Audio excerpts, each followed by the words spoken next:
Buenas tardes. En primer lugar, quiero darle a todos la bienvenida y también agradecerles mucho que estén aquí en esta tarde que ya apunta a verano. De hecho, el verano climatológico empieza el lunes y nos amenaza con un terral el martes para darnos la bienvenida. Bueno, se ha puesto de moda ahora el concepto de refugios climáticos, pues les recomiendo mucho este lugar, la exposición que tenemos del barroco en las colecciones de la Real Academia de Bellas Artes de San Fernando, el viaje de la luz de Guido Rino a Murillo, es un excelente refugio climático en todo momento. Pero también es un excelente refugio climático este espacio de la antigua capilla del Palacio del Obispo, que ahora es el Centro Cultural de la Fundación Unicaja, para pasar un buen rato en buena compañía y reflexionando, pensando, escuchando a personas que están haciendo eso que he citado en temas de actualidad. La Fundación Unicaja el año pasado realizó más de 4.400 actividades, de las cuales muchas de ellas fueron culturales en toda Andalucía. Ha incrementado notablemente su inversión en este tipo de obras en relación con aquellas necesidades socioculturales de Andalucía, que es el ámbito de actuación de la Fundación Unicaja, y sigue teniendo la ambición de ser la institución de referencia en esta región. En ese contexto de actividades se ha desarrollado esta segunda edición de Viral. Hace ya un tiempo que estamos queriendo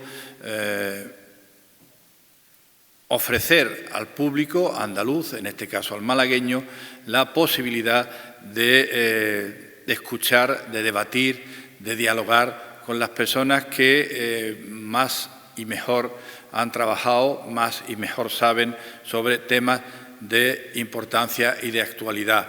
En ese contexto, Raíces empieza el martes, Viral, el ciclo que hoy culmina con nuestro buen amigo y querido doctor José Antonio Trujillo, pues ha estado tocando temas de mucho interés.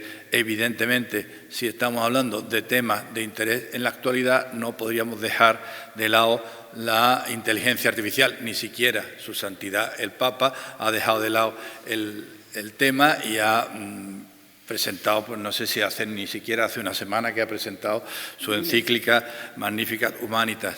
Es precisamente en ese terreno donde el doctor Trujillo se desempeña en los últimos tiempos. No es el único terreno, pero es uno de los terrenos en los que él se está desempeñando con más interés y con más, como dirían en los centros de enseñanza, con más aprovechamiento. Hoy nos viene a hablar sobre cuestiones que afectan a la ética en la aplicación de la inteligencia artificial en la medicina. La aplicación de la inteligencia artificial en cualquier campo en nuestros días está ineludiblemente vinculada con la ética. Me acuerdo de un viejo sintagma que era aquello de no hay ética sin estética, pues no hay ética ya también sin inteligencia artificial. Yo no me atrevo a trabajar con mi memoria para describir, aunque sea sucintamente, la trayectoria del doctor Trujillo, que se formó en la Universidad de Navarra. Aquí me pasa una chuleta, yo tenía otra, pero yo quería esta para ti. Yo traía la mía porque el doctor Trujillo se forma en la Universidad de Navarra, se especializa en muchos otros centros, pero a mí no me interesaba eso, que también,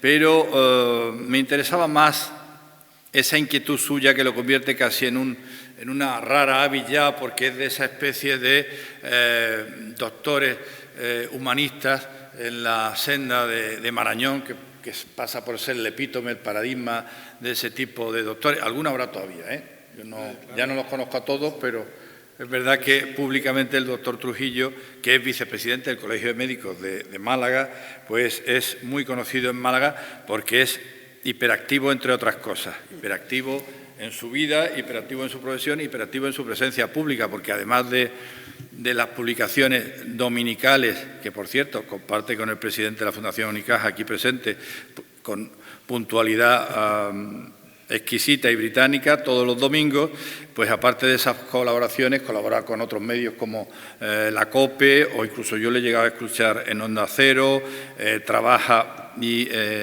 colabora con ciclos de conferencias en la Malagueta o en la térmica de la Malagueta, y ha publicado muchísimo, que era lo que tú me traías aquí, en relación con la inteligencia artificial, una guía básica de inteligencia médica artificial de hace 3 años. El año pasado publicó Inteligencia Artificial y Derechos de los Pacientes, el equilibrio necesario, Ingeniería de prompts en medicina, en la teoría de la práctica, en fin, es un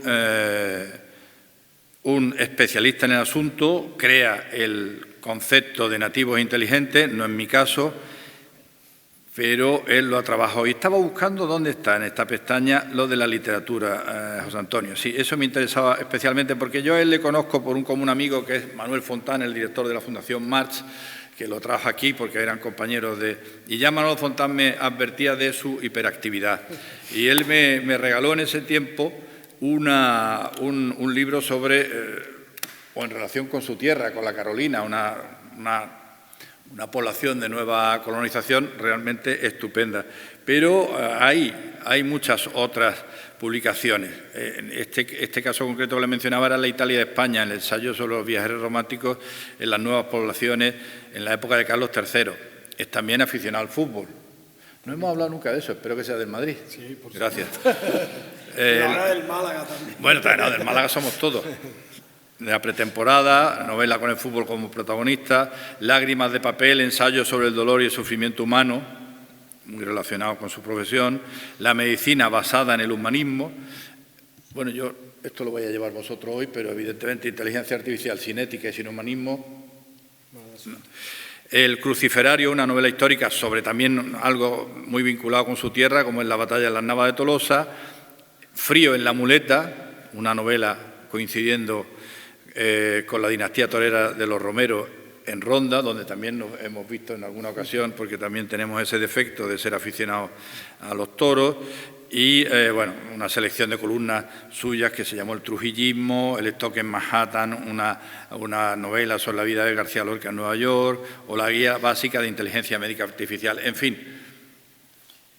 que no voy a robarles más tiempo porque han venido a disfrutar de la erudición y de la sapiencia de nuestro amigo José Antonio Trujillo, al que le agradezco que haya aceptado la invitación, también a Salomón Castiel, que haya coordinado este ciclo tan interesante en el que se han tocado temas, como decía antes, muy candentes. Yo, para no estorbarle a la vista ni al oído, con vuestro permiso, presidente, con el suyo también, voy a abandonar la mesa y os dejo ya libres para actuar. Gracias.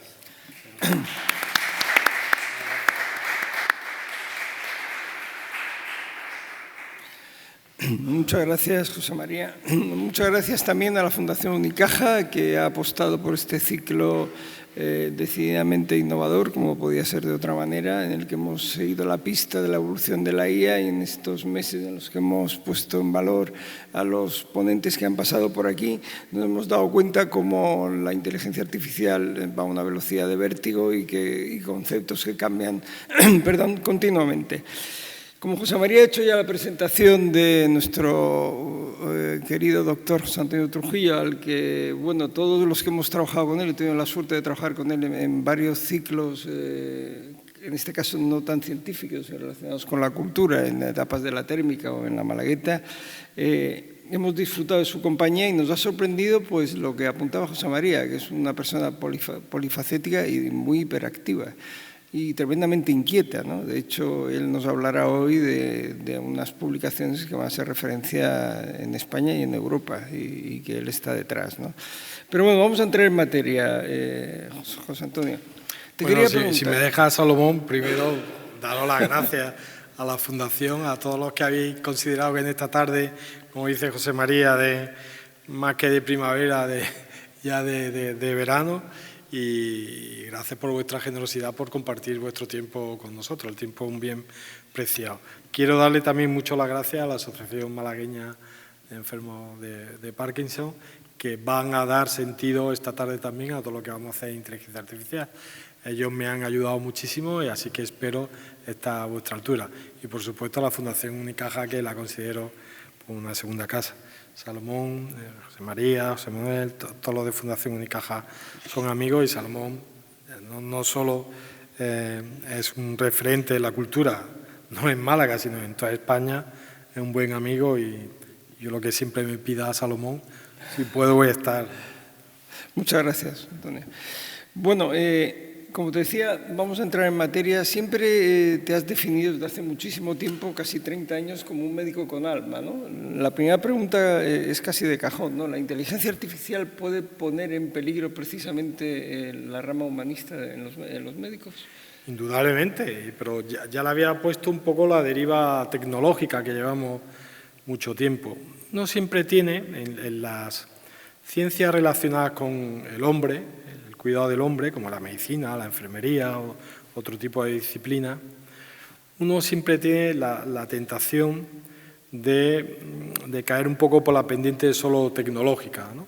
Donde la ciencia, la tecnología nos hacen promesas de gran valor, ¿no? Y con la que podemos utilizar, que utilizándola van a tener un gran beneficio para las personas, ¿no? Pero siempre la tecnología en sí es neutra, no tiene alma. Lo que le imprimimos alma y le imprimimos lo que no tiene la tecnología somos los humanos, ¿no? Para bien y para mal. Podemos imprimir maldad, podemos hacer daño a las personas, pero tenemos y yo ahí siempre me he ido con eso, con una capacidad grandiosa para revertir situaciones que serían insufribles o insostenibles en nuestras vidas, con el apoyo de lo que va más allá de la ciencia y la tecnología, que es al final lo humano. ¿Lo humano qué es? Lo humano es hacer justicia, lo humanista es hacer justicia a la verdad. Y dice, bueno, pues eso es muy elaborado. Hacer justicia a la verdad es que las personas somos todos un fin en sí mismo. Todas nos merecemos la atención de toda la humanidad y a nosotros nos tiene que interesar todo hombre, cualquier hombre, en cualquiera de sus circunstancias. Eso es lo que nos hace grandes, el saber cuáles son las dimensiones que tenemos y en la posibilidad de poder reconocernos en otro hombre, ¿no? Y no solo en una máquina. Y la tentación de solo ocuparnos de lo tecnológico es una tentación poderosa porque establece que uno se relacione de forma menos empática con las personas, con los pacientes, y eso te lleva a veces a un distanciamiento que algunos médicos se encuentran cómodos, pero que el médico que al final es humanista se encuentra desubicado. Si el dolor de la otra persona, si el sufrimiento no te interpela y no te duele de alguna forma, es difícil que puedas ser médico, ¿no? Hay una de tus frases brillantes, porque tienes muchas, que dices que hemos pasado del doctor Google al doctor ChatGPT. ¿Qué ocurre en una consulta cuando un paciente te llega ya con un diagnóstico hecho por una máquina? ¿Cuál es el nivel de comunicación? Fíjate, siempre la relación del médico con un paciente o de cualquier profesional con el paciente es el encuentro entre una confianza, la persona que está vulnerable, débil por su enfermedad, deposita su confianza en un supuesto, que es un experto, en la conciencia de ese experto, que no solo lo va a tratar en base a una ciencia, sino que lo va a tratar en base también a su experiencia y a su sentir como hombre. Bien, antes en las relaciones médico-paciente había como una distancia sideral entre el experto y el paciente. Uno iba allí al médico o al experto un poco a brindarse en sus manos, ¿no? Eso fue desapareciendo conforme se va democratizando el conocimiento. El conocimiento se empieza a democratizar. Antes, en los siglos anteriores, cuando no solo los libros buenos estaban en sitios escogidos, ¿vale?, sino que empieza a haber bibliotecas por todos sitios, facultades por todos sitios y la gente puede acceder al conocimiento. Pero la gran revolución fue el tema de Internet, ¿no? Google hace posible que el conocimiento que nosotros teníamos disperso tenerlo a golpe de clic. O sea, una persona en el pueblo más remoto del mundo, teniendo conexión a Internet, podía convertirse en un experto en una materia concreta, porque podía acceder al conocimiento. Bien, eso hace que se resquebraje un poco la relación médico-paciente.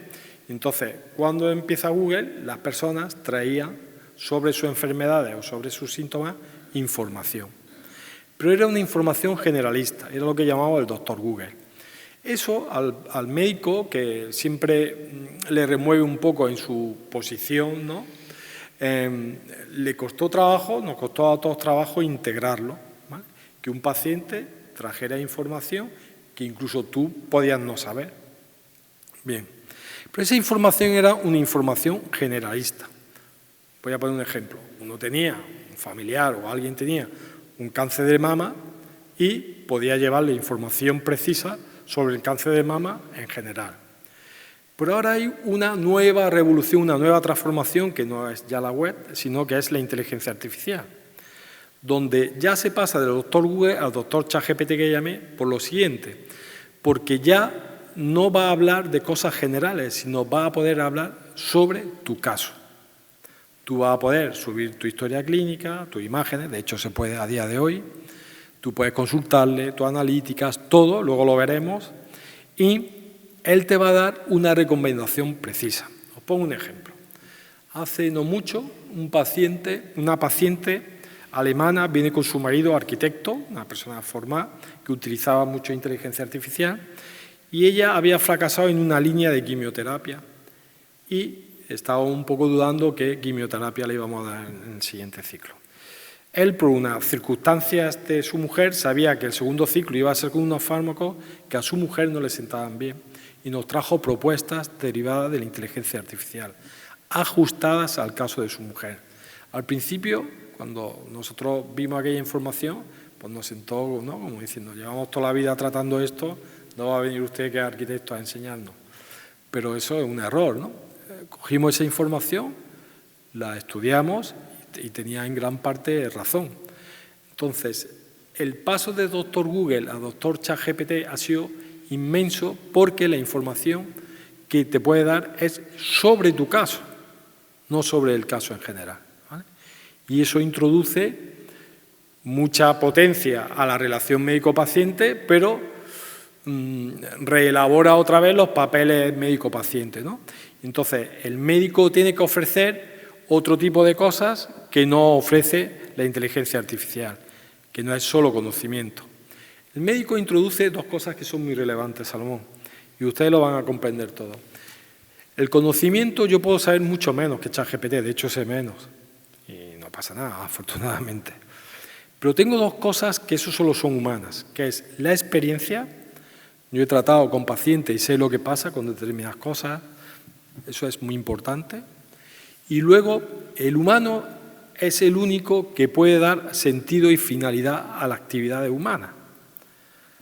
Yo le puedo dar sentido a las intervenciones que vamos a hacer a las personas. Eso nos convierte no solo en ser unos grandes conocedores de un tema, sino nos hace, entre comillas, ser sabios, donde no solo bebemos del conocimiento, sino que aportamos la experiencia y otorgamos sentido y finalidad a lo que hacemos. Y por último, cuando tú dotas sentido y finalidad, tú te haces responsable de lo que tú compartes con el paciente, ¿no? No es una máquina que te da una recomendación, sino es una persona con nombre y apellidos que se responsabiliza ante tu proceso. Estamos casi cansados de oír de los peligros de la IA, de lo que se avecina, y mucho miedo general, pero si aplicáramos, como ya se está aplicando de hecho la IA a la medicina, de entrada, no sé si estaré equivocado y quiero preguntártelo, si el ChatGPT le avanza al paciente buena parte de su diagnóstico, incluso de su tratamiento, el médico debe tener más tiempo precisamente para dedicar al paciente y enfocar toda la visión humanista que en teoría deberían tener todos los médicos. Es verdad. ¿No?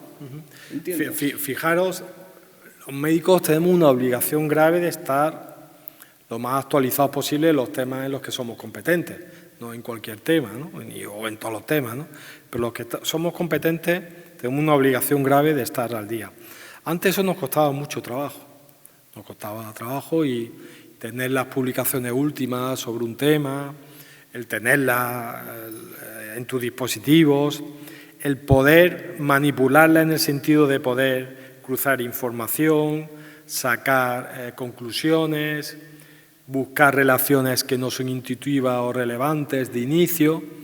Todo eso la inteligencia artificial lo ha puesto a nuestra mano. Yo lo que tardaba en hacer una revisión, por ejemplo, el Parkinson, por ejemplo, por ahora se tarda mucho menos. En una tarde podemos hacer una revisión súper detallada de un aspecto concreto del Parkinson, ¿vale?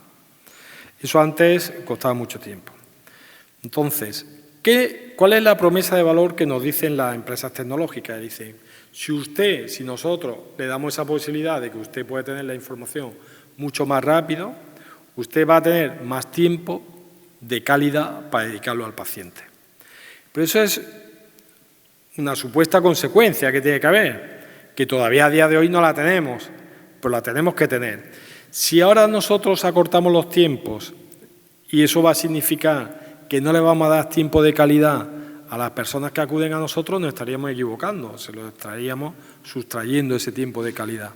Por tanto, es clave, como tú decías, Salomón, que ese tiempo que estamos acortando con actividades que generan poco valor para el médico, pues se le puedan dedicar a actividades que generan mucho valor con el paciente, ¿no? De mirarlo a los ojos, a escucharlo, ¿no? Sin más, sin prisa, ¿no? Parece claro que el autodiagnóstico está en el día a día de las personas, pero la automedicación también, ¿has encontrado muchos casos de que llegan ya automedicados por indicación de la IA? Hombre, nosotros tenemos, en relación a lo que pasa en otros países, se ha visto en países anglosajones, en Inglaterra o Estados Unidos, no es que las recetas de los medicamentos sean fáciles conseguirlas, pero la farmacia, su modelo de farmacia es diferente y uno puede acceder a determinados fármacos donde con nuestra legislación aquí en España es difícil. Pero bueno, uno puede conseguir fármacos porque en nuestras casas, no sé si por suerte o por desgracia, tenemos todo auténticas farmacias de medicamentos. Y a lo mejor tú no lo tienes, pero tu tía tiene unas pastillas que sirven, por decir algo, para hipertensión y la persona ha estado consultando en ChatGPT y ha visto la molécula y ha visto que su tía la tiene en su botiquín y se la ha tomado. Y viene y te ha dicho, oye, me he tomado esto, y hace mezclas. Entonces, es verdad que cada vez hay más gente que mira su sintomatología en ChatGPT y en otra inteligencia artificial generativa, y cada vez se fían más. Y se fían más por lo siguiente. Cuando uno va al médico, cuando cualquiera de nosotros vamos al médico, uno le otorga la autoridad de conocimiento a esa persona, pero entiende que no es infalible y duda, y muchas veces nosotros podemos verlo, que a mí a veces me preguntan, ¿pero usted convencido? Bueno, estoy convencido, pues puede salir así bien o mal, uno duda. La inteligencia artificial tiene una cosa que se llama sesgo de autoridad. Cuando contesta con una firmeza, aunque se lo esté inventando, que puede inventárselo, con tal firmeza que cualquiera le discute a la inteligencia artificial. Os voy a contar un ejemplo muy sencillo. Yo estoy en el servicio de cirugía del Hospital Quirón y si había alguno de vosotros operado por la laparoscopia, nosotros metemos aire, CO2, y ponemos la barriga como si uno estuviera embarazado, ¿no? Y entonces, por eso uno puede meter la cámara y las pinzas, ¿no? Para quitar la vesícula o para lo que sea. Bien, cuando se acaba la intervención, sale casi todo el CO2, pero quedan algunas burbujas y son molestas. Y entonces yo tenía unos pacientes que me decían que se le iba esa molestia del neumo que se llama, se quitaba poniéndose calor local, ¿vale? Los saquitos estos que hay de semillas que se calienta en el microondas, una mantita eléctrica. Si habéis puesto alguna vez un poquito de calor local en la barriga, es una cosa muy agradable. La barriga no quiere estar fría nunca, de hecho, pues siempre es agradable tener la barriga calentita. Bien, pues yo estaba convencido que eso quitaba las burbujas, ¿no? Y hay un compañero en mi hospital que está convencido de todo lo contrario. Y se cabrea cuando yo le doy el alta a alguno de sus pacientes y le cuento, póngase usted calor local. Imaginaros que el calor local no funcionara. Pues bueno, no pasa nada, ¿no? No le hemos hecho un daño, ¿no? Y por lo menos se ha intentado, ¿no? Pues este compañero mío se enfadó un día conmigo y me dijo, oye, no le digas más a la gente porque es un rollo, eso es charlatanería. Y me enfadé un poco y dije, voy a mirar en inteligencia artificial si hay artículos científicos que dicen que el calor local quita la burbuja. Le hago la pregunta y me contesta, era la contestación que yo quería. Por supuesto que hay evidencia científica. Hay evidencia científica que si usted aplica calor local se le quita la molestia de la burbuja de CO2 tras una intervención quirúrgica. Dije, pues más, no solo me digas que tiene evidencia científica, dime 5 artículos científicos, detállamelo para que yo los baje y los mire y me los pone. Y los leo los títulos y dije, esto es lo mío. Tan animado estaba que se los mandé a mi amigo, mi compañero un poco diciendo, anda, que te rías de mí, he hecho una revisión bibliográfica y se lo mando. Por la tarde teníamos quirófano y viene y dice, ¿tú has visto los enlaces de los artículos que me han mandado? Digo, no lo he visto. Bueno, ya lo he visto hoy, no lo he revisado. Dice, ábrelo. Lo abría, no tenían nada que ver con el tema. Era mentira. Pero era el sesgo de autoridad. Me lo dijo tan seguro con la referencia en revistas que eran realmente, que existían. Y yo me lo creí a pie juntilla. Y cuando abrí, había alucinado, que son lo que se llaman las alucinaciones de la inteligencia artificial. ¿Por qué? Porque la inteligencia artificial nunca os va a dar una respuesta de como que duda, ¿vale? De hoy no lo sé, sí, pero no, nada, eso es humano. Las máquinas te dicen, la inteligencia, sí o sí. De hecho, vosotros hacer una prueba.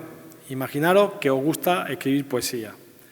Y sois gente que solo te escucha a tu pareja o no, o lo sufren tus amigos en algún sitio cuando recitas tu poesía, ¿no? Tú le subes tus poemas a ChatGPT y le dices, por favor, hazme un análisis literario de mi poesía y por favor ponme la influencia y los referentes de poetas que ve en mi escrito. Jamás os dirá, oye, dedícate a otra cosa, estos versos no hay por dónde cogerlos. Te dice que son buenos y siempre te pone de referencia a poetas universales. Se nota mucho a Lorca, que has leído mucho a Lorca, a lo mejor no lo has leído en la vida, o yo qué sé, ¿no? O Alexander, vamos, es el nuevo Alexander, ¿no? Pues claro, te lo dice con una certeza y una autoridad que da miedo y eso da muchos errores. Antes de dar paso ya a Alejandro, que nos va a poner en valor todo lo que es la parte práctica y no práctica, como dice el doctor, sobre la IA, sí me gustaría hacerte una pregunta. Aquí hemos tenido en el ciclo, hemos tratado transhumanismo, la longevidad, incluso la inmortalidad. Es ciencia ficción en algunos casos, parece que no está tan lejos en otros, pero ¿cuándo va a llegar el momento, si es que va a llegar, cuando una IA pueda, digamos, escanear tu cuerpo y hacer una predicción de una enfermedad que te va a ocurrir? ¿Está lejos o está cerca? No, eso está más cerca de lo que parece. Pero cuidado con esto, con el tema del poshumanismo, el transhumanismo, porque utilizan un término. Cada uno puede saber o no el alcance o la profundidad del término del concepto humanismo. Pero a todos nos suena bien. Si a ti te dicen, tú eres un terapeuta humanista, te sienta bien, no lo sientes como un insulto, ¿no? O tú eres, un abogado humanista, oye, qué bien, ¿no? Pero el transhumanismo lo que hace es que puede haber humanos mejorados, ¿vale? Pero no mejorados a través de la ascesis de ser uno una buena persona y de crecer con los demás, de viviéndose por ellos. No, sino a través de la tecnología nos pueden introducir determinados elementos tecnológicos que nos hagan humanos mejorados. Y entonces transforman una característica que nos define a las personas humanas, que es la dignidad. Nosotros somos todos dignos desde que nacemos, ¿no? Tenemos esa dignidad, esa condición ontológica que por el hecho de ser humanos ya somos dignos y uno puede acrecentar su dignidad con actividades y usos y costumbres que hagan crecer tu humanidad, ¿no? Bien, pero ellos dicen que lo importante no es la dignidad, lo importante es la singularidad. O sea, tú eres una persona no digna, sino singular, porque te hemos podido poner un chip donde tú tenías muchas posibilidades de desarrollar Alzheimer, pero con este chip se desarrolla tu capacidad de memoria, por ejemplo, ¿no? O nosotros hemos podido meter en tus genes unos parches genéticos que se llaman y no has desarrollado pues, determinadas proteínas que son las que te producen una enfermedad concreta, ¿no? Con eso hay que tener mucho cuidado porque eso se introduce un elemento de desigualdad enorme entre las personas, ¿no? En el sentido de aquellos que pueden acceder a ese tipo de tecnología y el resto de los mortales. Y vosotros veréis y creeréis que eso es ciencia ficción. Pues no es ciencia ficción. Os voy a poner un ejemplo y ya acabo con esto.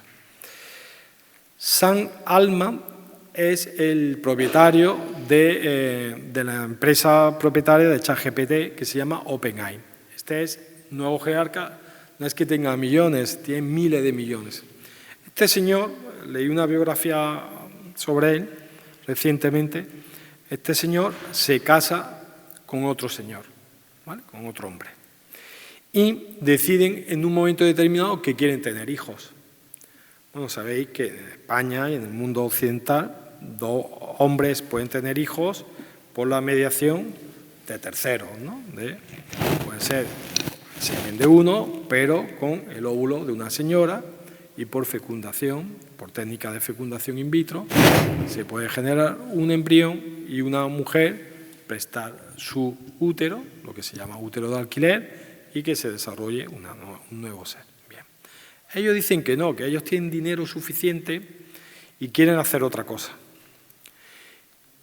Quieren invertir en empresas tecnológicas para generar lo que se llama la biología artificial. Que diréis, ¿eso qué es? ¿Eso es para bueno? Os voy a contar para qué es.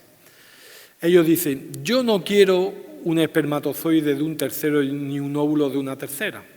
Yo quiero que una célula mía y una célula de mi pareja, una se convierta en espermatozoide y otra en óvulo, ¿vale? Eso que parece ciencia ficción, hay células madres que se pueden reprogramar para atrás para convertirlas en cualquier célula del cuerpo.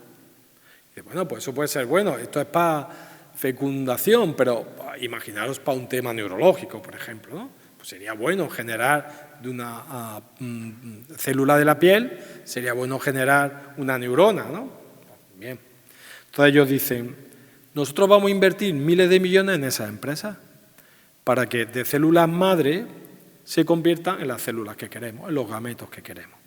Pero es más, le vamos a decir que hagan un estudio genético donde no haya ninguno de los oncogenes que existe en la actualidad. Que el hijo que nazca sea un hijo, entre comillas, si me permitís, sin tacha, ¿vale? Y es más, como nosotros sabemos dónde se ponen los ojos azules, donde uno es rubio y ellos son ricos, son morenos y dicen, yo quiero que nuestros hijos sean rubios, ¿por qué no van a ser rubios? Pues se pueden hacer rubios. Entonces, han pagado a otras empresas que están investigando para hacer esa manipulación genética. Pero es más, se está investigando que ¿por qué hay que alquilar una mujer para un útero de alquiler? No, hombre, eso está feo. ¿Por qué no hacemos un útero tecnológico? Existe en el mundo úteros que se hicieron artificiales, que son como una especie de incubadoras especiales, ¿vale? Para situaciones donde el niño nacía muy prematuro y antes de pasar a un determinado tipo de incubadora pasara por ese tipo de útero artificial. No, ellos dicen, no, desde el inicio de la vida no al final del desarrollo embrionario, sino que tenga el embrión una semana, lo metemos en ese útero artificial y lo seguimos desarrollando. O sea, imaginaros, o sea, y a esas técnicas, a esas empresas, ¿quién va a tener acceso? ¿La persona del común de los mortales? No, lo van a tener ellos. Y igual que lo pueden utilizar para bien, para ello nos van a dedicar miles de millones de sus fortunas personales para solo su hijo, ¿vale? Sino para tener un sistema donde puedan luego vender ese sistema, ¿no? Entonces, aquí ocurre una cosa, y ya si es verdad que con esto acabo, muy relevante. Al final del siglo XX, la bioética, y ahí quiero engarzar con tus reflexiones, Salomón, tuvo una explosión en un determinado momento. Hubo un momento donde tecnológicamente y técnicamente se podían clonar seres vivos, la oveja Dolly, y estábamos a 3 pasos de clonar personas humanas. Incluso algún loco por ahí dijo que había clonado personas humanas. Ahí se levantó la sociedad como tal, los pensadores, la bioética dijo, oiga, todo lo que se puede hacer técnicamente no necesariamente hay que hacerlo, porque nos situaría en unos escenarios que no sabríamos controlarlos como humanidad. Por tanto, al igual que no le dejamos uranio enriquecido a todo el que se cruce por ahí y que hagan juego con uranio enriquecido porque pueden hacer una bomba atómica, pues igual nosotros no vamos a dejar que, aunque se puedan clonar personas, no vamos a autorizar de ninguna forma ningún estudio que permita clonar personas. Por ahora está pasando un poco así. Si nosotros no somos capaces, dentro de nuestras limitaciones, de levantar el brazo y decir, oye, la inteligencia artificial tiene que ser una tecnología para que disminuya las desigualdades, no puede agrandarlas. Y todo lo tecnológico no necesariamente hay que hacerlo, porque tenemos que parar. Hay cosas que si ahora esta gente, estos jerarcas, tienen dinero suficiente para fabricar niños, eso no se puede hacer. O sea, éticamente eso no se puede hacer. O sea, uno no puede utilizar la biología, retorcerla para el propio beneficio de unas cuantas personas, ¿no? Entonces, ahí estamos en ese punto. Muy bien, muchas gracias. Alejandro, creo que es tu turno. Bien, pues con Alejandro Trujillo, que es experto en inteligencia artificial, y además tengo la suerte de que es mi hijo, ¿no? Así que mucho más listo que yo, o sea, que sin interceder San Alman ha salido más listo que yo. Vamos a hacer ejemplos que os sirvan a lo de la asociación, a todos los miembros de la asociación de Parkinson. Vamos a poner algunos prompts, ¿vale?, que él va a explicar, ¿vale?, y si queréis cualquier cosa podemos hablar. Los prompts, ¿qué son? Para que no, algunos ya lo sabréis, pero en la medida que nosotros hagamos buenas preguntas, obtendremos buenas respuestas, ¿vale? En la medida que nosotros le digamos lo que vamos buscando específicamente a la inteligencia artificial, ella nos devolverá mejores respuestas. Y para el prompt necesitamos 3 cosas importantísimas.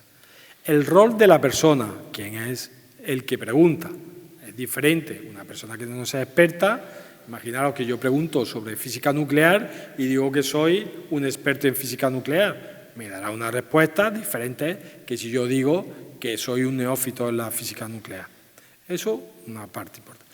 Luego le tenemos que dar contexto, ¿vale? Tenemos que decirle para qué queremos que nos responda. Y finalmente le tenemos que decir cómo queremos la respuesta, ¿vale? Queremos así o así. Y entonces hemos hecho alguna prueba. Sí, bueno, antes de nada, queremos destacar, ¿no?, que quizás junto a la educación y a la música, lo que es el ámbito de la medicina quizás es el campo donde más se esté desarrollada la inteligencia artificial. Y en Europa, por suerte o por desgracia, depende del caso, pues en lo que es herramientas de software, pues vamos un poco atrasados, ¿no? Entonces, pues, por ejemplo, una herramienta que era muy útil para todo personal sanitario se llamaba Open Evidence, que era una herramienta que permitía buscar mediante inteligencia artificial artículos científicos, ¿vale? Hace 2 semanas pues, han desactivado esa herramienta aquí en Europa por el tema de lo que llaman en la Unión Europea AI Act, que es como la ley de inteligencia artificial a nivel europeo, porque no cumple, esa herramienta no cumple pues, algunos de los parámetros éticos, normativos que requiere. Pero queremos reflejar esta alternativa, ¿vale?, que se llama PubMed AI, que, bueno, que está desarrollada por la prestigiosa revista PubMed y que es muy importante. ¿Por qué es muy importante? Porque, como ha mencionado antes José Antonio, la mayoría de respuestas de la inteligencia artificial, cuando nos metemos en herramientas como ChatGPT, como Gemini o como Cloud, nos dan respuestas basadas en Internet, ¿vale?, en la información que ellos encuentran en Internet o en su base de datos. Pero ¿qué conseguimos con esto? Buscando artículos científicos en herramientas como PubMed AI, lo que conseguimos es que encontramos los artículos de referencia en que a nosotros nos interesan o sobre las patologías que a nosotros nos interesan. Porque, por ejemplo, en este sentido del Parkinson, cuando busque Gemini, que en este caso va a ser la aplicación que vamos a utilizar... Vamos a utilizar, porque nos dijiste que utilizabais más Gemini que otra, y vamos a utilizar Gemini. No, y sobre todo utilizamos Gemini porque es gratuita y porque la versión que queremos mostrar aquí, que es el tema de las gemas, ¿vale? Las gemas, para quien no lo sepa, las gemas es como una especie de ChatGPT, o en este caso Gemini personalizado, ¿vale? Se puede hacer con cualquier cosa, en este caso lo hemos hecho de Parkinson, pero bueno, se podría hacer educativo, musical, o sea, de hecho, muchos ámbito. profesores lo utilizan, es profesor de historia y hace gemas de preguntas de sus temas de historia. Entonces, lo primero que hemos hecho ha sido meternos en Gemini, ¿vale? O sea, no tiene pérdida, aquí está la aplicación de Gemini. Y después, aquí donde veis este diamante, hemos creado una gema, ¿vale? Nosotros voy a enseñar ahora un poco así por encima cómo la hemos configurado, porque es importante, ¿vale? Le hemos puesto un nombre, este nombre es solo indicativo, no hace falta que lo sigamos. Y después, en la descripción le hemos puesto un breve rol, que es lo que ha comentado antes José Antonio, que es importante. ¿Por qué es importante hacer una gema? Porque así nos evitamos en cada prompt, que hemos dicho que el enunciado o la pregunta que le hacemos a la inteligencia artificial, repetir constantemente la información. Vuestro rol, ¿vale? Uno ya sabe que yo soy de este nivel y quiero que me contestes a este nivel.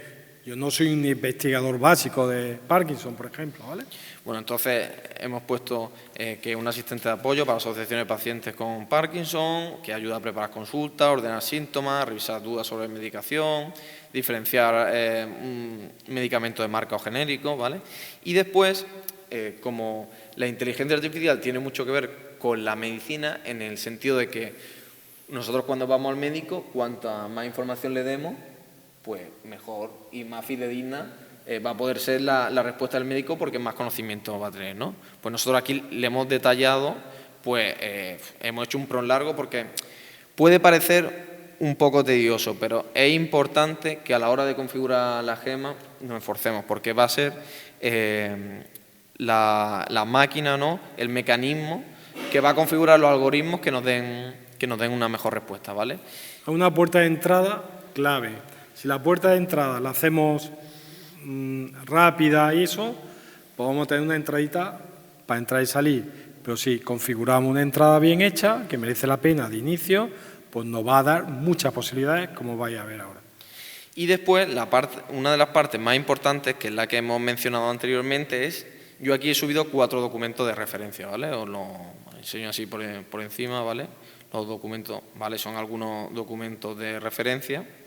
¿Por qué? Porque quiero que base su respuesta en estos documentos.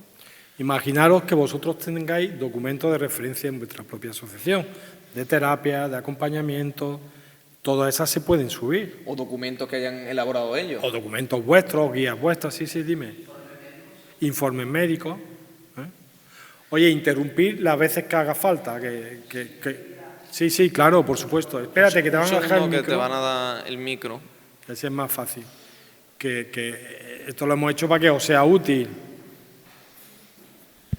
Muchas gracias. Sí. Mi nombre es Juan Francisco, yo soy vicepresidente de la Asociación de Parkinson y venimos aquí el presidente, otra persona afectada, pero básicamente los que nos interesaba que vinieran aquí hoy eran nuestras terapeutas. Al igual que José Antonio ha traído a su experto en IA, nosotros hemos traído a nuestras expertas también en nuevas tecnologías, que son nuestras terapeutas ocupacionales, nuestra enfermera.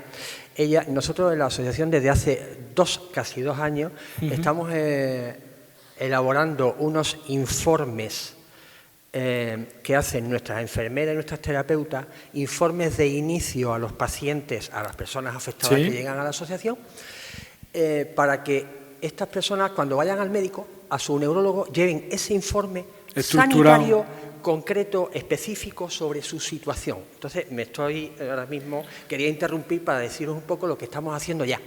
Muy bien. Entonces, creo que esto que nos estáis enseñando, que es bastante más práctico que de lo que yo pensaba que íbamos a hacer aquí, nos va a venir genial. Entonces, quiero explicar un poco de dónde venimos y por qué estamos aquí, aparte de tu llamada. Yo primero darte las gracias porque nosotros en el Colegio de Médicos hemos hecho muchas sesiones de estas para enseñar herramientas a los médicos, pero queríamos que esta tuviera sentido de ayudar a las personas, ¿no?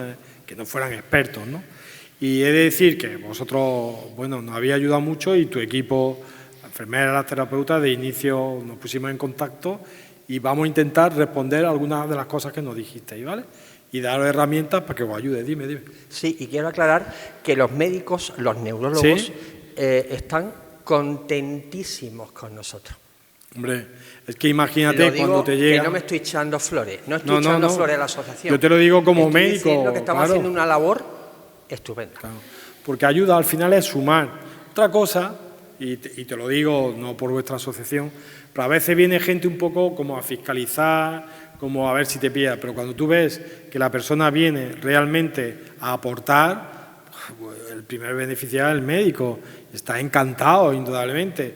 Aquí lo que se trata es de conseguir lo mejor para el paciente, y si tú me estás ayudando como asociación, pues nos ha tocado la lotería, ¿vale?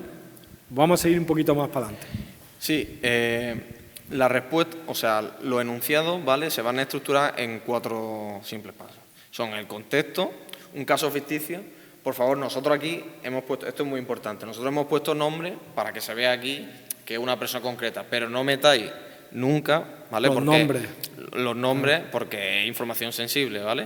O sea, la edad y eso sí se puede meter, pero los nombres no es necesario. Lo hemos metido aquí para que se viese que es mentira, es falso, un nombre falso. Vale. Siempre anonimizar, ¿vale? O poner una referencia para que nadie pueda decir, oiga, usted está utilizando mis datos, lo está compartiendo, ¿vale? Claro, porque entre otras cosas, el tema de dónde se envían los datos de las inteligencias artificiales no es una ventana muy abierta y transparente, ¿vale? Eso para otro seminario.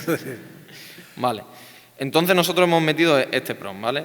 El primero responde a la duda que nos planteabais entre diferenciar un medicamento con una patología con otra, ¿vale? Por ejemplo, una persona que tenga Parkinson y una persona que tenga Alzheimer, ¿vale? Entonces, lo que hemos hecho es, oye, somos una asociación de pacientes con enfermedad de Parkinson, necesitamos preparar una consulta entre medicamentos utilizados para la enfermedad de Parkinson y utilizados para el deterioro cognitivo, ¿vale? Entonces aquí pues hemos puesto los datos. Todo esto os lo vamos a facilitar por... Os lo vamos a dar, que no tenéis que coger apuntes. Y después, de hecho, lo hemos hecho en forma de plantilla, ¿vale? Para que los corchetes... podéis poner la información que vosotros podéis poner, en vez de 78 años, 40 años, ¿vale? Entonces, aquí hay pues algunos medicamentos, ¿no?, que me ha ayudado mi padre, evidentemente, porque yo aquí de medicina no entiendo tanto, ¿no? Entonces, son unos medicamentos para el Parkinson y otros para el Alzheimer, ¿vale? Entonces, hemos añadido los síntomas, algunos cambios, ¿vale? Esta plantilla es muy, muy completa.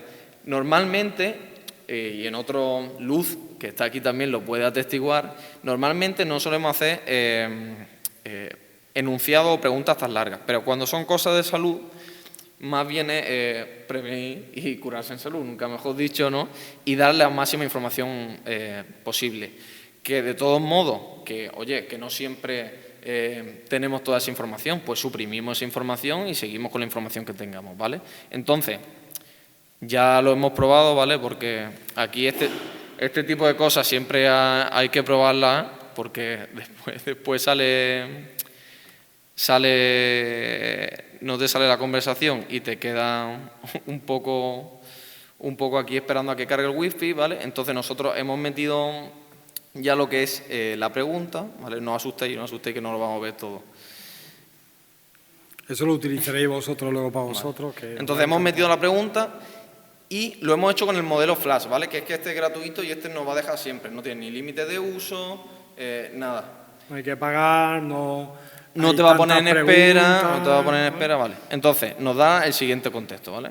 El presente informe ha sido elaborado para los datos de la persona, inventada, 78 años. Muy importante, límites de seguridad. Oye, este documento es una herramienta de apoyo. Eso es muy importante para vosotros. O sea, que no es una sentencia de un juez, ni es que te ayuda, no sustituye, sirve como apoyo, ¿vale? Sí, sobre todo esta parte aquí señalada. O sea, no tienen la inteligencia artificial, aunque pase en Estados Unidos, que en Estados Unidos sí pasa, no tienen la posibilidad de hacer diagnóstico, porque al final la responsabilidad es del profesional sanitario, ¿vale? Entonces, pues nos da un resumen, ¿vale? Oye, se utiliza este medicamento, se utiliza... Fijaros, hace una tabla y ahí lo pone. Este medicamento se utiliza con esta dosis. ¿Vale? Oye, ¿qué tenemos que confirmar? Si toma muchas proteínas, oye, aspectos a vigilar, ¿vale? Nos da una tabla muy completa. Evidentemente, si un médico recibe una tabla así, pues, hombre, claro, facilita mucho más el trabajo, ¿no? Probablemente, y no tienen siempre que ser tablas enciclopédicas, pueden ser tablas más ajustadas a lo que necesitamos, ¿no? Claro, entonces está bien que nosotros hemos puesto que nos organice la información por tablas. ¿Por qué? Porque así nos ayuda, oye, posible precaución, síntomas que conviene vigilar, nivel de preocupación alto, oye, pregunta concreta para el profesional, que en este caso es el médico. ¿Podría la interacción de estos fármacos estar agravando los mareos al levantarse y las 2 caídas de este mes? Las 2 caídas de este mes es una circunstancia que le hemos puesto evidentemente específica, ¿vale? Y después nos dice también qué documentos serían interesantes que llevar a la consulta. Oye, historial, los cambios recientes, síntomas diarios, ¿vale? Entonces, vamos a la siguiente, y nos da incluso una hojita, ¿vale? Una hojita final para la familia. Te puede dar hasta el informe en una hoja para que lo lleve a su vez, se puede imprimir. Claro, si yo le digo, oye, dámelo esto en un PDF o en un documento Word, de Word, te lo hace. me lo da. ¿Vale? ¿Vale? Entonces vamos al siguiente caso. El siguiente caso es... Vale. Un segundo. Vale, en este caso, otra duda que nos planteabais era si en lugar de medicamento entre diferentes patologías, un medicamento financiado por la Seguridad Social, ¿vale?, que normalmente suele ser de marca blanca, o un medicamento de marca comercial. De marca comercial. Que ¿vale? a veces es la misma molécula, pero puede llevar, ¿no?, a que se equivoquen o a tomar doble la medicación. Entonces también le preguntamos. Vale, nos dice también, o sea, es que ya ha buscado, porque como le hemos metido los documentos, pues ya ha buscado cuáles son los principios activos, las dosis, ¿vale?, la forma farmacéutica, cuándo se lo tiene que tomar, ¿vale? Entonces dice, ¿qué datos son imprescindibles para saber si son comparables? Que tenga el mismo principio activo, la misma dosis, la misma forma farmacéutica, ¿vale? Estas son cosas específicas que entiendo yo que lo que entendéis el tipo de medicina, de liberación, ¿no?, que sabéis que son unos retar, otros que no son retar. O sea, todo eso nos puede llevar al detalle último y en tablas y en documentos que se pueden personalizar para cada uno, ¿vale? Nos dice que comprobar en la caja, o sea que esto sí es útil en el sentido de, oye, yo no tengo ni idea de medicina, ¿qué puedo mirar en el prospecto?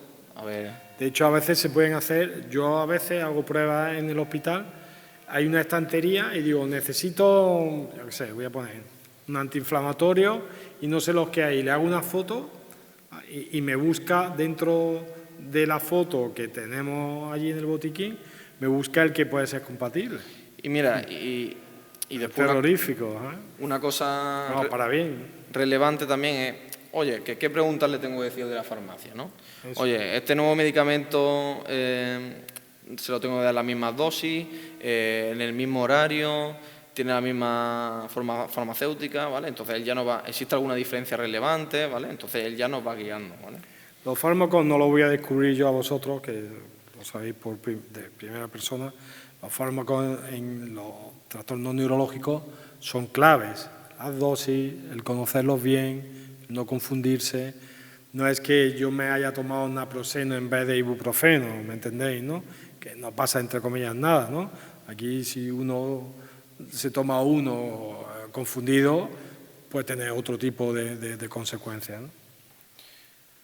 Aquí la tercera duda que nos planteabais era que un paciente se le ha pasado a tomar la medicación o ha tomado una dosis fuera de horario, ¿vale? O incluso que tiene problemas de adherencia. Eso es una pregunta habitual en el médico. Mire usted, se me olvida por las noches, me la tomo a medianoche cuando voy a hacer pipí, es igual, no es igual, tal.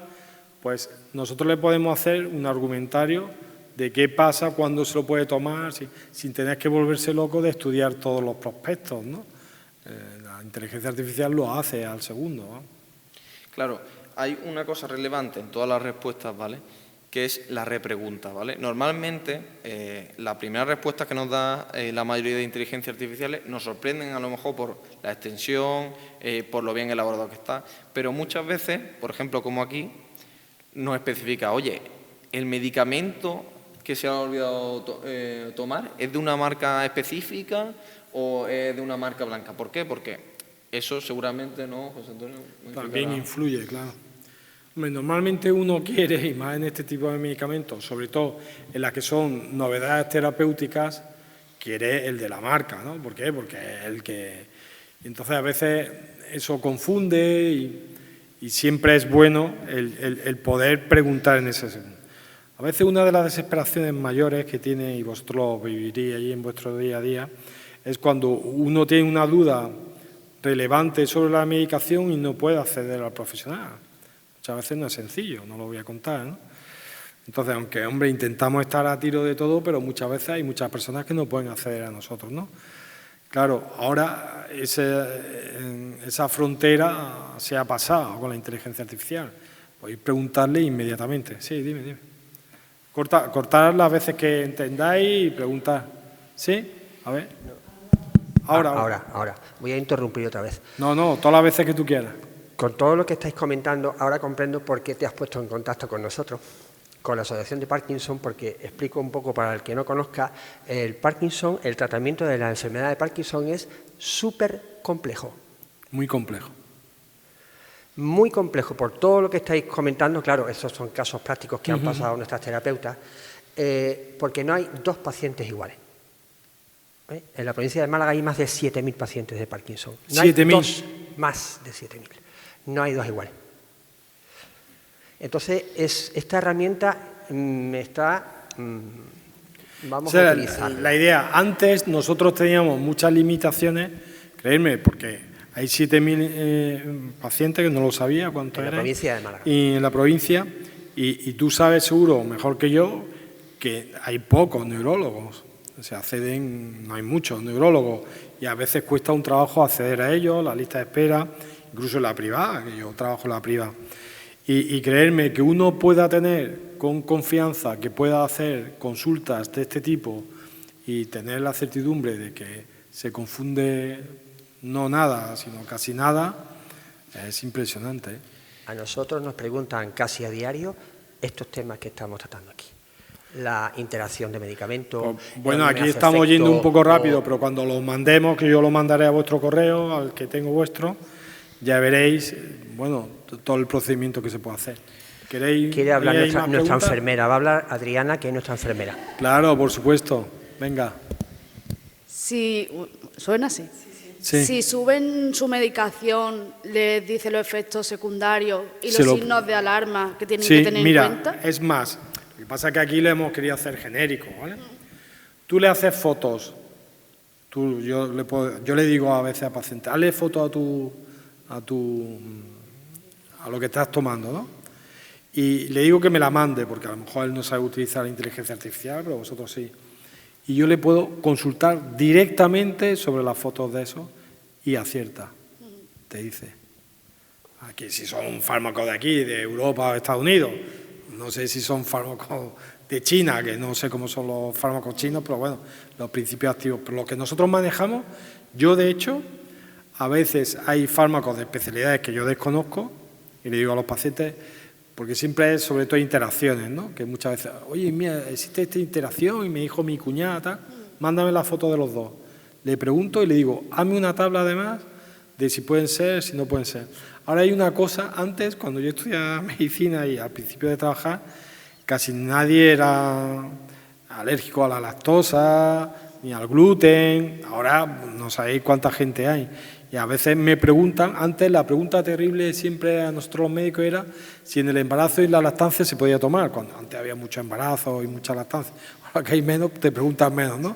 Pero ahora la pregunta siempre es, oiga, que yo soy celíaco, oiga, que soy intolerante a la lactosa, ¿me lo puedo tomar? ¿Cuál es la alternativa? Pues si tú haces fotos, te da alternativas incluso. O sea, es una cosa muy llamativa. Lo digo porque en su caso ¿Sí? muchos vienen sin saber si lo que le está pasando es muy importante como para acudir al médico o para no ir, para Claro. no saturar el sistema. Pues mira, es tan sencillo como que tú le haces la foto al fármaco y le puedes decir la sintomatología que está poniendo y él sabe, entra a la ficha técnica del fármaco, no porque tú se lo hayas puesto, sino que la busca por inteligencia artificial, por algoritmo, y te dice que sepas que el síntoma que le está pasando es uno de los síntomas más frecuentes de efectos secundarios. O te dice, la frecuencia del efecto secundario, la peligrosidad o no, se mide en la cantidad que hay y en la afectación que hay, ¿no? Entonces, si te dice que es un caso sobre 500.000 que se toman y lo estás teniendo, eso hay que consultarlo. Pero si te dice que es 1 de cada 3 que se lo toma, es que una cosa habitual. Entonces uno se puede relajar, es decir, está sintiendo el síntoma, no digo que sea mentira, pero tranquilo, que este es un síntoma leve, que va a desaparecer con un poquito incluso te dice alternativas y todo, ¿eh?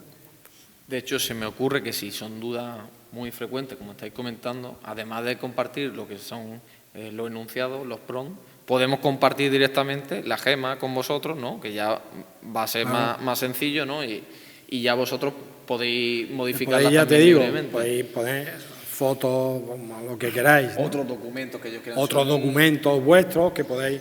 Nosotros los vamos a dar para que vosotros los vayáis alimentando más, como queráis, ¿no? Y claro, como habéis comentado que no se puede poner nombre, si yo Sí. subo una foto de un informe, ahí aparecen datos personales. Bueno, pero ahí tienes tú que tachárselo Vale. de alguna forma, ¿sabes?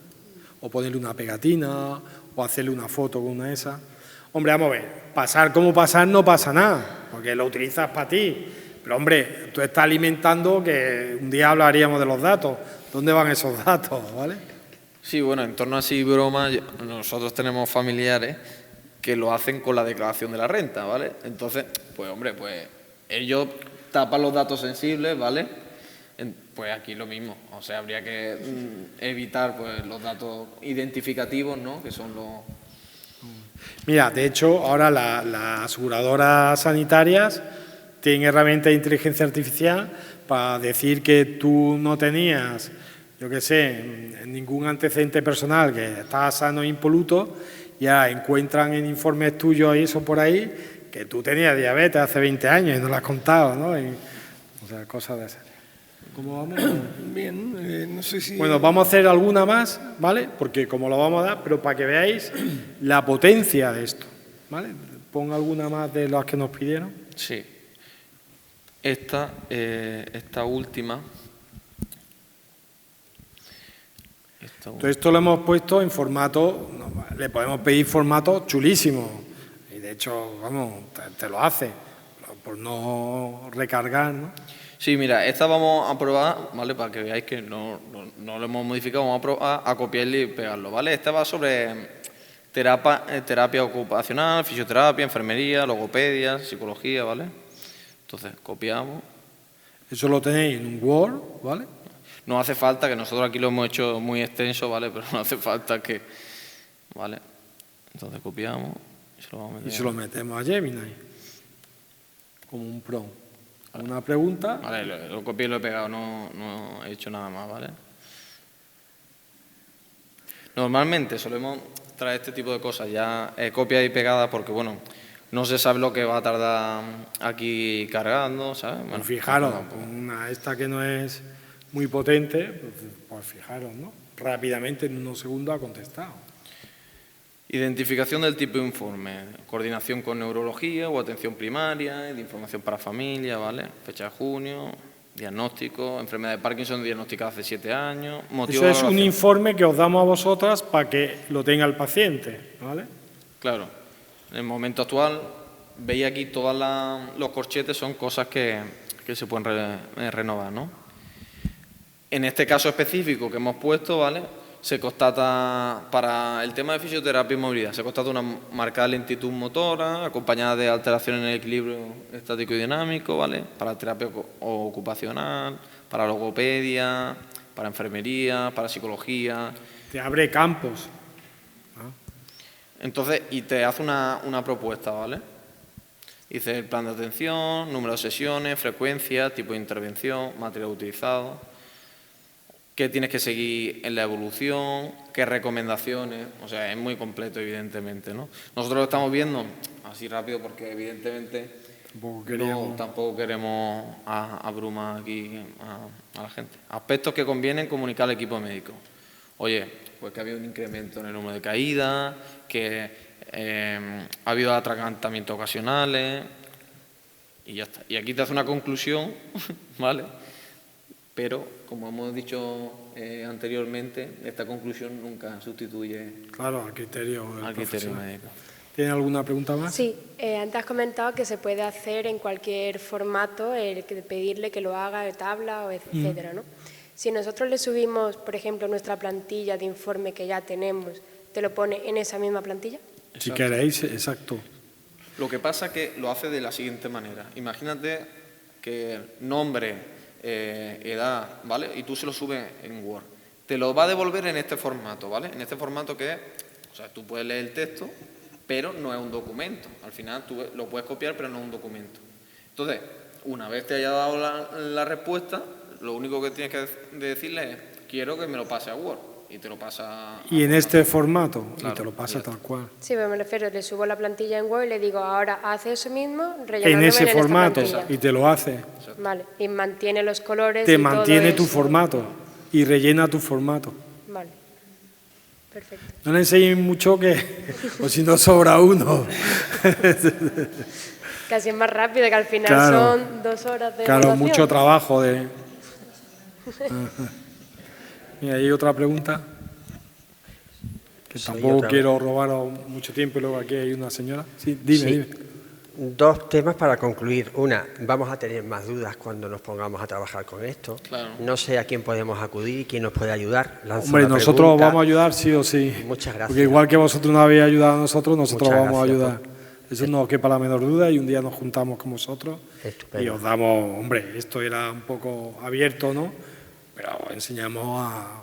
¿vale? Os lo agradezco profundamente y de verdad, en nombre de toda la asociación, ¿verdad, presidente, secretario? Hemos venido aquí varios, lo agradezco profundamente. Y aprovecho para decir que el jueves próximo, en el Colegio Médico, tenemos una sesión de tarde, los profesionales de las 6 asociaciones de la provincia de Málaga, junto a los neurólogos, varios neurólogos que se dedican al diagnóstico de Parkinson, de Quirón, Jesús Romero me ha dicho, Quirón,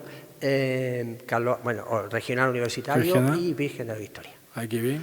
Y vienen profesionales de los colegios profesionales, representantes de los colegios profesionales de enfermería, fisioterapia, logopedia y terapia ocupacional. Qué bien, pues es una iniciativa buenísima. Y viene la representante de SEMERGEN, la Sociedad Española de Médicos de Atención Primaria, muy interesante en todo esto que estamos hablando. Pues enhorabuena por la iniciativa, vamos, independientemente que haréis muchas esas, el compromiso nuestro de enseñaros al específico. Lo digo para poner en valor esta herramienta que podemos utilizarla para que ayude, que nuestro objetivo, como decía antes, es todos trabajamos para las mismas personas. Hasta sumar personas afectadas de Parkinson y sus familiares.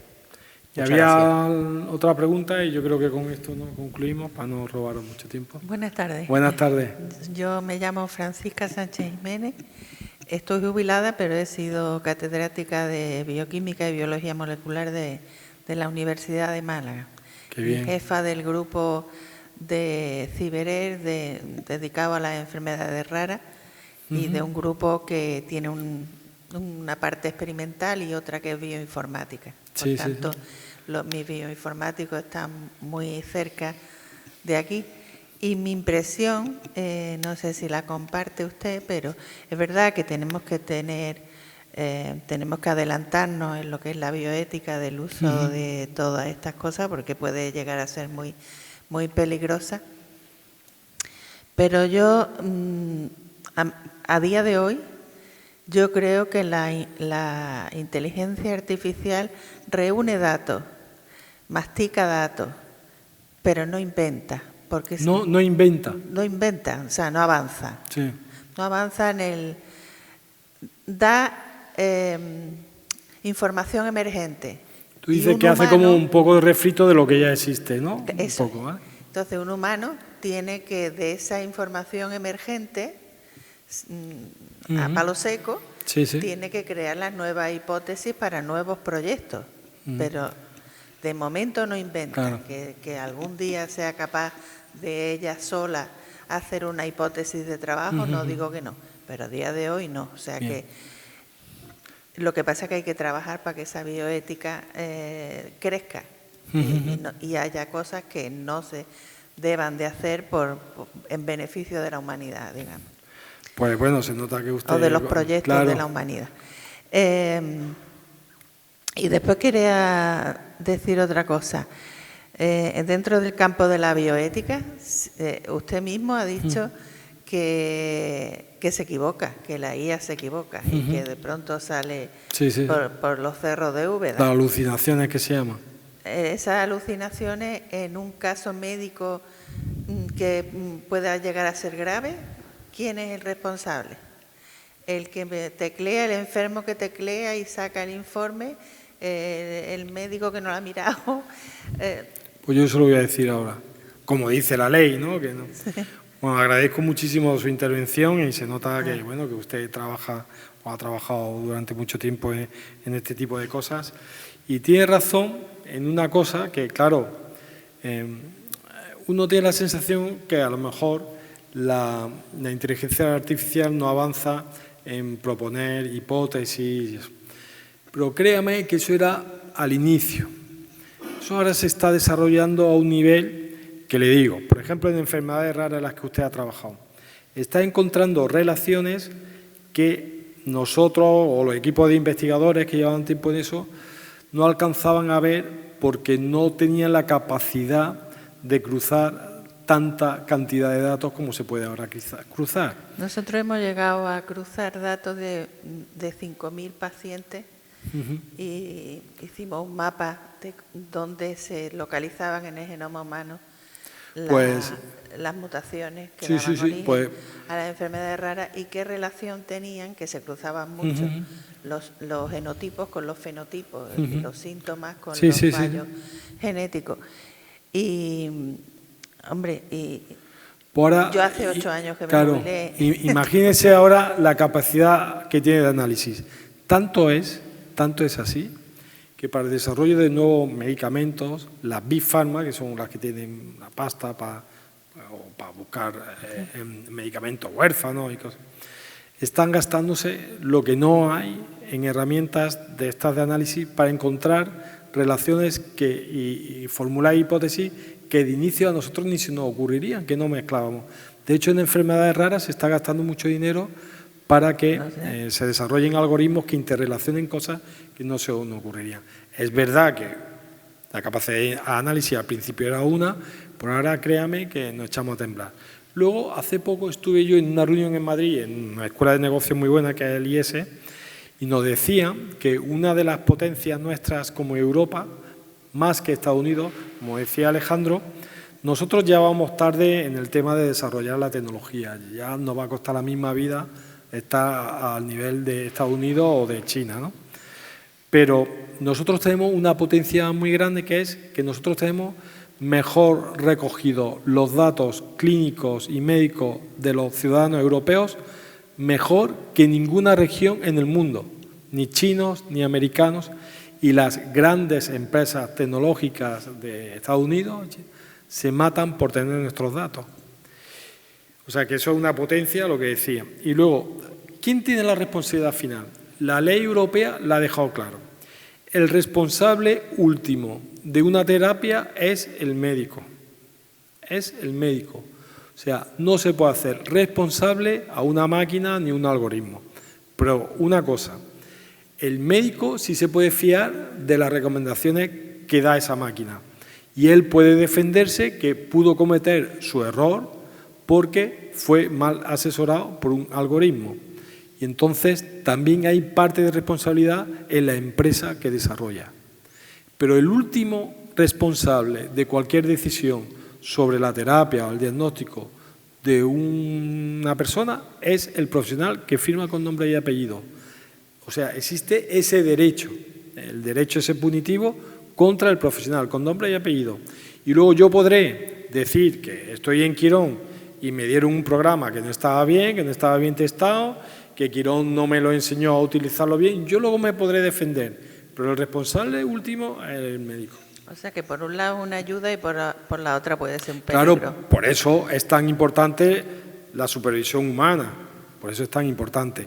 Y para ejercer de supervisor, tú tienes que ser experto, o sea, tú tienes que saber qué herramienta utiliza. Es como si ahora a mí me dan un Ferrari, me dicen, es que usted no ha ganado la carrera de Fórmula 1. Pues si yo conduzco mal mi coche normal y me da usted un Ferrari, pues estoy igual. O sea, si a un investigador básico y le doy una herramienta para investigar cosas de enfermedades raras y no sabe ni utilizarlo, pues claro, no lo podemos hacer responsable. Y el médico o el investigador tiene y le tiene que exigir, y así lo dice la ley, a su empresa o a la persona que lo tenga contratado, a la administración pública, usted me tiene que enseñar eso y usted tiene que validar eso. Igual que hay ahora certificados de calidad de cosas, de aparatos, de organizaciones, va a haber ya mismo organismos oficiales que van a certificar la calidad de las herramientas tecnológicas y para ejercer ese tema de responsabilidades. Muchas gracias. Muy bien. Pues muchas gracias a todos por su asistencia. Ha sido una tarde muy instructiva, apasionante como el futuro, que es lo que aborda Viral, este ciclo que empezó ya hace unos meses y que continuará después del verano. Muchas gracias y gracias a la Fundación Unicaja por apoyar a esta iniciativa. Muchas gracias.